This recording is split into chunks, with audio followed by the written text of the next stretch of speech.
بسم اللہ الرحمن الرحیم الحمدللہ رب العالمین والصلاة والسلام علی رسولہ النبی الکریم وعلی آلہ واصحابہ اجمعین، اما بعد۔ ناظرین، کشمیر اور فلسطین عالم اسلام کے وہ مسائل ہیں، وہ زخم ہیں جن سے مسلسل خون بہہ رہا ہے۔ 75 سال گزر گئے، کشمیر کا فیصلہ نہیں ہو سکا۔ یہی حال فلسطین کا بھی ہے۔ پاکستان کی کوئی بھی حکومت ہو، ریاست پاکستان کا ایک ہی فیصلہ ہے، اور وہ ہے کہ کشمیریوں کی جدوجہد جو ہے حق کے خود ارادیت کی، اس کی تائید و حمایت پاکستان کرتا رہے گا، اور انشاءاللہ ہمیں امید ہے کہ کشمیر اور فلسطین کا معاملہ جو ہے اب وہ جلد حل ہونے والا ہے۔ پاکستان کی حکومت کی کوششوں سے، ہماری سفارتی محنت سے، OIC کے سیکرٹری جنرل جو ہے وہ پاکستان تشریف لائے 3 روزہ دورے پر۔ وہ آزاد کشمیر گئے، انہوں نے کشمیریوں کا حال دیکھا، اور پھر جب وہ واپس آئے کشمیر کا دورہ کر کے تو انہوں نے وزیر اعظم پاکستان میاں شہباز شریف صاحب سے ملاقات کی، اور اس بات کا عزم اور ارادہ کیا اور وعدہ کیا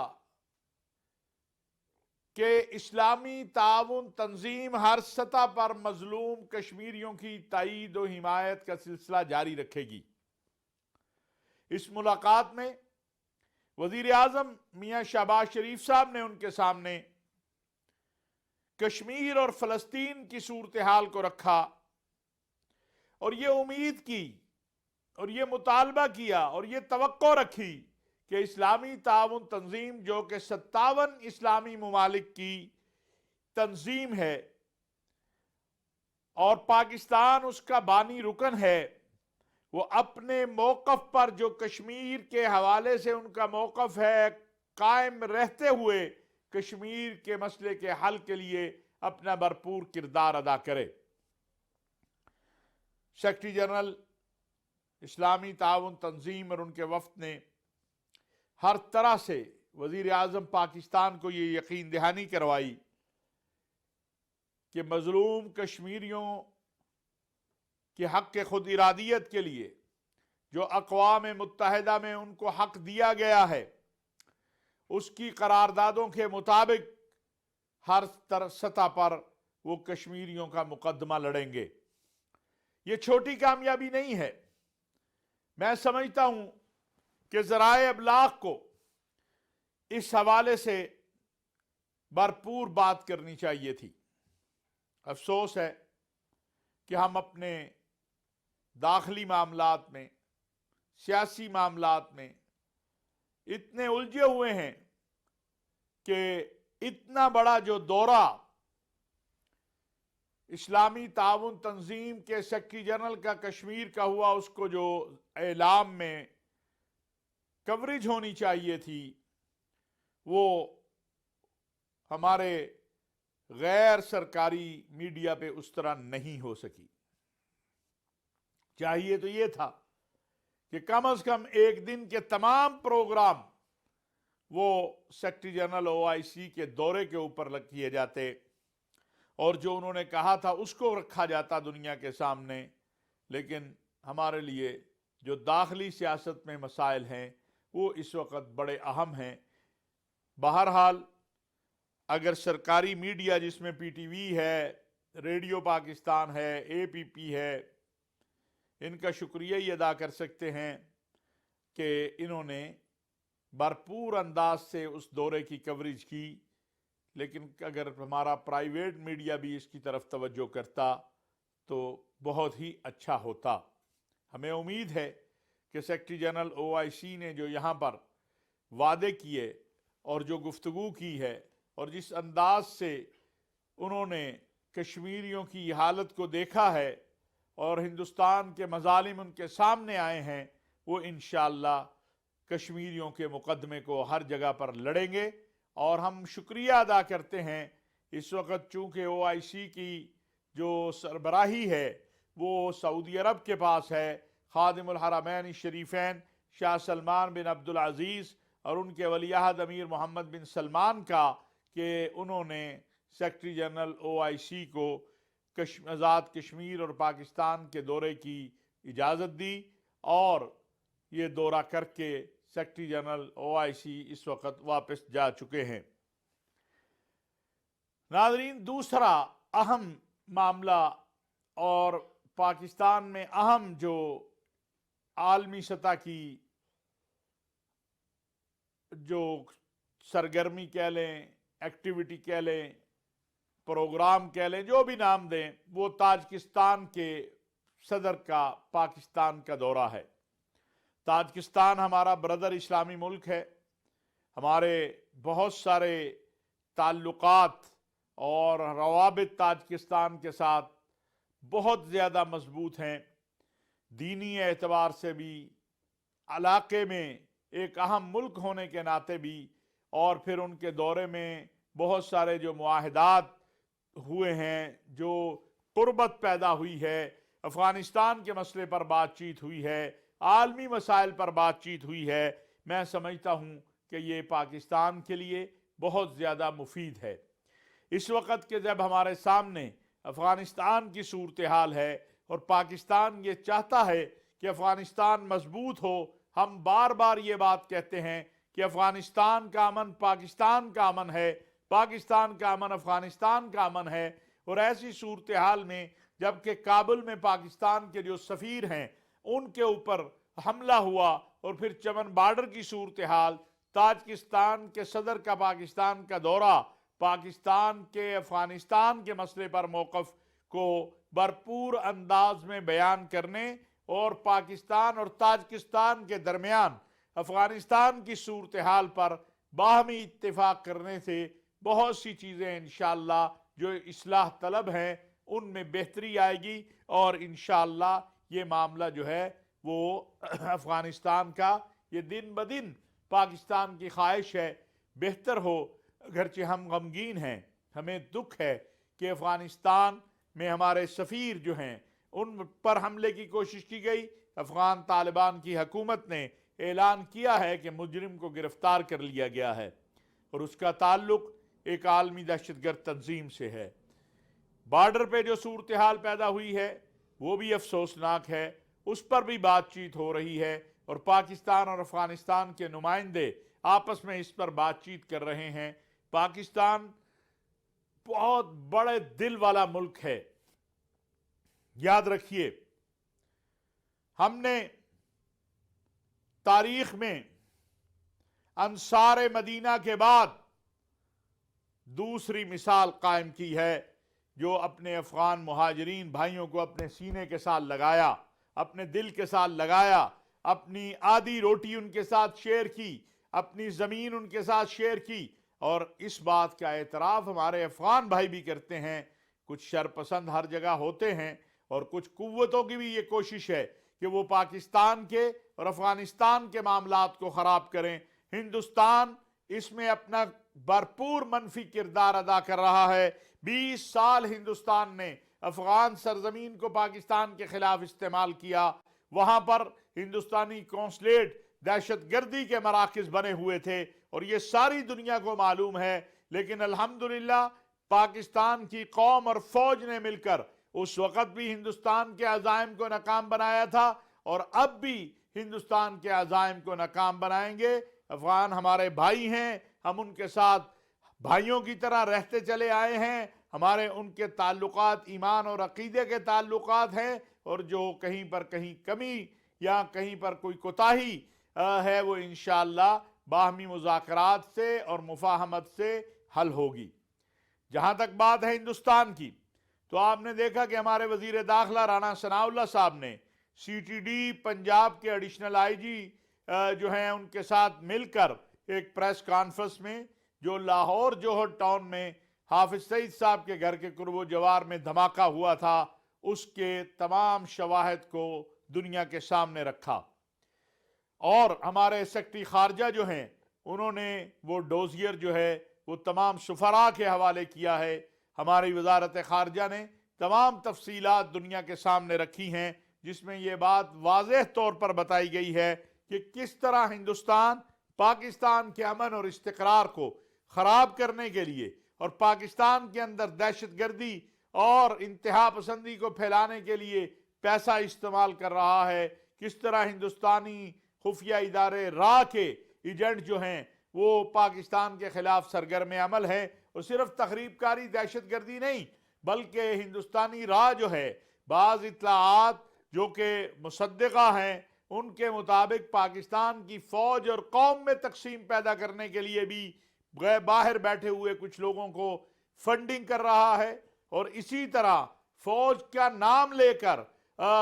فوج میں تقسیم پیدا کرنے کی جو سازشیں کر رہا ہے، الحمدللہ وہ بری طرح سے ناکام ہوئی ہیں اور آئندہ بھی ناکام ہوں گی۔ لیکن ہمارا دنیا سے یہ سوال ہے کہ اگر یہی سارے معاملات یا شواہد پاکستان کے خلاف ہوتے یا کسی اسلامی ملک کے خلاف ہوتے تو اب تک پوری دنیا اس پر کھڑی ہو گئی ہوتی۔ ہم اقوام متحدہ سے، عالمی برادری سے، امریکہ، برطانیہ، یورپ سے یہ چاہتے ہیں کہ جو شواہد ہیں کہ ہندوستان کس طرح فنانس کر رہا ہے ٹیررزم کو، ہندوستان کس طرح دہشت گردی کو پروموٹ کر رہا ہے، ہندوستان کس طرح بے گناہوں کے قتلوں کا منصوبہ بناتا ہے، ہندوستان میں جو کچھ اقلیتوں کے ساتھ ہو رہا ہے، اس پر وہ آواز بلند کریں، آواز بلندی نہ کریں، عملی اقدامات کریں تاکہ ہندوستان کو اس تخریب کاری سے، اس دہشت گردی سے روکا جا سکے۔ پاکستان ایک ایٹمی قوت ہے، ہم ایک پرامن ملک ہیں، ہم کسی صورت نہیں چاہتے کہ خطے کا امن جو ہے وہ خراب ہو، لیکن اگر ہندوستان کی یہ دہشت گردی اور جارحیت بڑھتی ہے تو پھر یہ آگ کہیں نہیں ٹھہرے گی۔ اگر ہندوستان کا یہ خیال ہے، جیسا کہ ہماری وزیر خارجہ جو ہیں وزیر مملکت برائے خارجہ ہینا ربانی کھر صاحبہ نے کہا ہے اور ٹھیک کہا ہے کہ آگ کا تو کوئی گھر نہیں ہوتا، آگ کا تو کوئی ملک نہیں ہوتا، آگ کا تو کوئی مسلک نہیں ہوتا، دہشت گردی کا کوئی ٹھکانہ نہیں ہوتا ہے۔ یہ سلسلہ ہندوستان کو بند کرنا ہوگا، اور ہندوستان جو خطے کے اندر بدامنی پیدا کرنا چاہتا ہے اس کو ختم کرنا ہوگا، اور عالمی دنیا کو اس طرف توجہ کرنی ہوگی۔ ناظرین، پوری دنیا میں 18 دسمبر کو عربی زبان کا دن منایا جاتا ہے۔ پاکستان میں اس کی اس مرتبہ گزشتہ چند سالوں سے اس کی تیاری کی جاتی ہے، اس دن کے حوالے سے تقریبات ہوتی ہیں، لیکن اس مرتبہ ماشاءاللہ بہت ہی اس میں تیزی آئی ہے، جسے آپ کہیں بہت بہتری آئی ہے، اور عربی زبان کا قومی عالمی دن کے موقع پر تقریبات کا سلسلہ شروع ہوا ہے۔ سب سے پہلے تو بطور مسلمان جو اللہ نے ہمیں کلام دیا ہے، اللہ کے کلام کی زبان عربی ہے، جنت کی زبان عربی ہے، اور ہمارے آقا سید الانبیاء حضرت محمد مصطفیٰ صلی اللہ علیہ وسلم کی زبان عربی ہے۔ اگر عربی زبان آتی ہو تو آپ کے لیے قرآن کریم کو سمجھنا، آپ کے لیے احادیث مصطفیٰ صلی اللہ علیہ وسلم کو سمجھنا، آپ کے لیے سیرت مصطفیٰ صلی اللہ علیہ وسلم کو سمجھنا آپ کے لیے آسان ہو جاتا ہے۔ اور ویسے بھی آج جب دنیا ایک گلوبل ولیج بن چکی ہے تو عالم عرب، عالم اسلام اور عربی زبان مشرق سے مغرب تک اور شمال سے جنوب تک، افریقی ممالک سے لے کر سعودی عرب تک اور سعودی عرب سے لے کر پاکستان، اور یہ سارا عربی زبان دنیا کی اہم ترین زبانوں میں سے ایک ہے۔ بلکہ اگر میں کہوں کہ دنیا میں انگریزی زبان اور عربی زبان کی اہمیت جو ہے دنیاوی اعتبار سے دن بدن بڑھ رہی ہے، اسی طرح چینی زبان بھی بہرحال اہمیت اختیار کر رہی ہے، لیکن ہمیں تو ثواب کی نیت سے بھی عربی زبان سیکھنی چاہیے اور دنیاوی اعتبار سے بھی سیکھنی چاہیے. اس محبت میں بھی سیکھنی چاہیے کہ عربی محمد عربی صلی اللہ علیہ وسلم کی زبان ہے. اس شوق سے بھی سیکھنی چاہیے کہ ہمیں قرآن کریم کی جو تعلیم ہے وہ ہمیں آ جائے، وہ ہم سمجھ سکیں، رسول اللہ صلی اللہ علیہ وسلم کی حدیث کو سمجھ سکیں، آپ کی سیرت طیبہ کو سمجھ سکیں. تو لہٰذا عربی زبان کی ترویج و اشاعت کے لیے حکومتوں کو بھی اپنا کام کرنا چاہیے، اور کافی حد تک ماضی میں بھی اس پہ کام ہوا ہے، آئندہ بھی انشاءاللہ اس پر کام ہوگا. اور جماعتوں کو بھی اس پر کام کرنا چاہیے، تعلیمی اداروں کو بھی اس پر کام کرنا چاہیے تاکہ عربی زبان کو فروغ مل سکے. اور عربی زبان جو ہے، اور اگر عربی زبان سمجھ جائیں تو پھر دہشت گردی اور انتہا پسندی کا جو دین سے تعلق جوڑا جاتا ہے اس سے بھی نجات ہو جائے گی. اگر ہمارا نوجوان عربی زبان کو سمجھنے لگے، ہمارے لوگ عربی زبان کو سمجھنے لگیں، تو پھر دین کی من پسند تشریحوں سے انہیں جو ہے گمراہ نہیں کیا جا سکتا. انشاءاللہ اس پر آئندہ دنوں میں بھی بات ہوگی. ناظرین، اب میں عمران خان صاحب نے گزشتہ دنوں گفتگو کرتے ہوئے کہا کہ جنرل قمر جاوید باجوہ نے بہت بڑی دشمنی کی ہے وطن کے ساتھ. میں اس پر بڑا سوچتا رہا، فکر کرتا رہا کہ جنرل باجوہ نے پاکستان کے ساتھ کیا دشمنی کی ہے. جنرل باجوہ نے تو عمران خان صاحب کی حکومت کی ہر سطح پر مدد کی. 2018 میں پاکستان ڈیفالٹ ہونے جا رہا تھا، دوست ممالک کی مدد سے جنرل باجوہ نے پاکستان کو ڈیفالٹ ہونے سے بچایا. اور حکومت کس کی تھی؟ وہ عمران خان صاحب کی تھی. جو ذمہ داری عمران خان صاحب کے وزیر کو ادا کرنی تھی وہ ذمہ داری جنرل باجوہ نے ادا کی. یعنی وزیر فنانس کی یہ ذمہ داری ہے، حکومت کی ذمہ داری ہے، لیکن وہ ذمہ داری جنرل باجوہ نے ادا کی. فیٹف کا معاملہ، جی ایچ کیو میں ایک سیل بنا کر ایک مربوط نظام بنایا، اور جتنے بھی کویسچن آئے، جتنے بھی معاملات فیٹف کے حوالے سے آئے، جنرل باجوہ نے جو سیل بنایا تھا اس نے محنت کر کے تمام وزارتوں کے ساتھ الحمدللہ پاکستان فیٹف سے نکل گیا اور پاکستان وائٹ ہو گیا. یہ جنرل باجوہ، اگر یہ دشمنی ہے تو پھر اس کا جواب خود عمران خان صاحب ہی دے دیں. انتہا پسندی اور دہشت گردی، اس کے خلاف پیغام پاکستان کی صورت میں ایک میثاق آیا. اور پھر میں یہ بات بھی کہنا چاہتا ہوں کہ جتنے محرم اس دوران آئے، یا خدا نخواستہ کہیں کوئی سیکٹیرین یا بین مختلف مذاہب کے لوگوں کے درمیان کلیش آیا، اس کے حل کے لیے صف اول میں اگر ہمیں نظر آئے تو ملک کے سلامتی کے ادارے اور ان کی جو سرپرستی یا نگرانی یا ان کو وہ جو کمان تھی، وہ جنرل باجوہ خود ایک ایک چیز کو دیکھتے تھے تاکہ ملک کے اندر کوئی کلیش پیدا نہ ہو جائے، بین المسالک بین المذاہب جو ہے، اور کوئی تصادم نہ ہو. تو پیغام پاکستان ایک ایسی دستاویز ہے جس پر آج پاکستان پوری دنیا میں فخر کرتا ہے. قانون سازی میں خود تسلیم کر چکے ہیں عمران خان صاحب کی کس طرح ان کی مدد ہوتی رہی. خارجہ پالیسی پر یہ بھی عمران خان صاحب خود تسلیم کر چکے ہیں کہ جنرل باجوہ نے ہر مرحلے پر ان کی مدد کی. اس وقت بھی جب خان صاحب کے رویے سے، کچھ باتوں سے ہمارے قریبی ترین دوست ممالک ناراض ہو رہے تھے، جنرل باجوہ تھے جنہوں نے ہر اعتبار سے اپنے دوست ممالک کی ناراضگی کو ختم کر کے خان صاحب کے لیے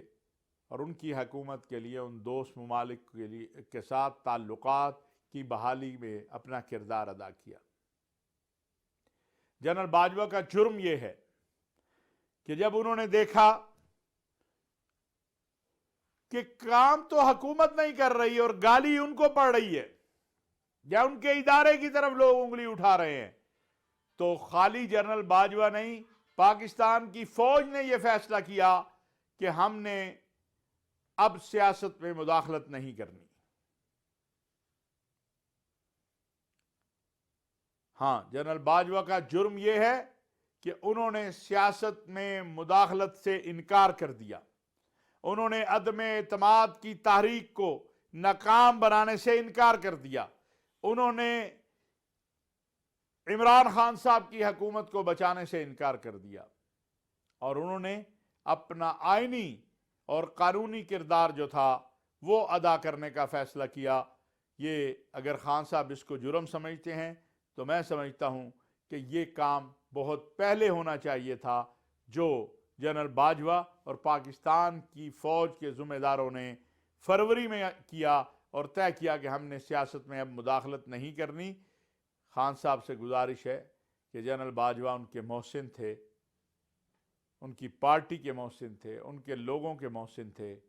محسنوں کو گالیاں نہیں دی جاتی۔ ویسے تو سیدنا علی کرم اللہ وجہ کا قول ہے کہ جس پر احسان کرو اس کے شر سے ڈرو، وما علینا الا البلاغ المبین۔